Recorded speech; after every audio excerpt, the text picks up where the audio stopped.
হালায় পাকিস্তানদের শরীরে মানুষের রক্ত না, এতগুলো লাশ পোড়ানো বা কবরস্থ করা সম্ভব না।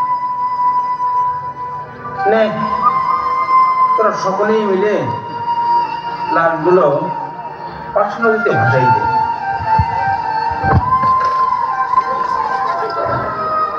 ওই জায়গায় যেন বাসার কান্দন ভালো করে দেখ, ওই তো একটা বাসার পা লড়তেছে, দেখ দেখ,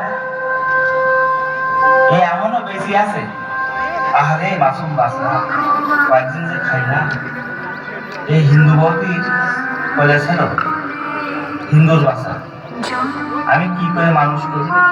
ও বৌদি, তুমি তো হিন্দু, এই বাসাটা তুমি মানুষ করো, আমি সকল রকম খরচ খরচা তোমার দেব, আর এর নাম রাখো রাজকুমারী।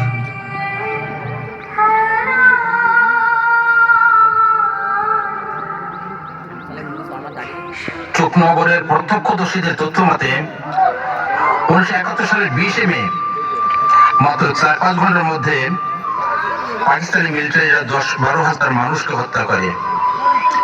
বেঁচে থাকে একটি মাত্র 6 মাস বয়সী মেয়ে। পরে তার নাম রাখা হয় রাজকুমারী সুন্দরী।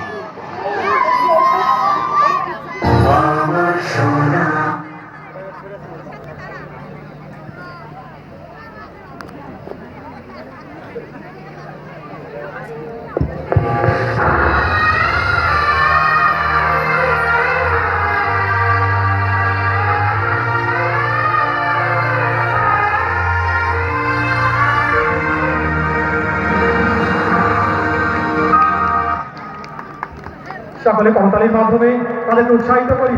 অনেক সুন্দর পারফরমেন্স করেছেন, অনেক সুন্দর, একদম।